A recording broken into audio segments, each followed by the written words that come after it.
இருக்கக்கூடிய ரேஷன் கடையில என்ன பண்றாங்க, 200 பேருக்கு தான் பொருள் வருகிறது, 200 கார்டுகளுக்கு அங்க பொருள் கிடைக்குது. அப்படிப்பட்ட ஒரு நிலை, அதுவும் பழைய காலாவதியான பொருட்களை எல்லாம் கொடுத்து கொண்டிருக்கிறார்கள் இல்லையா?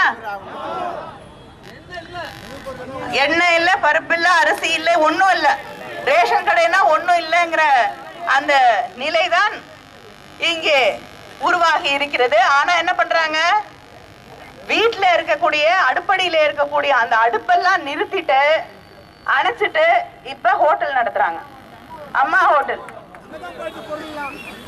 அரசாங்கம் ஆகும்போது இந்த அரசாங்கம் என்ன செய்யுது, ஆட்சி நடத்தவில்லை, வியாபாரிகள் இங்கிலீஷ்காரங்க வந்தாங்க, வியாபாரம் செய்து கொண்டு இந்த நாட்டை பிடிச்சுக்கிட்டாங்க.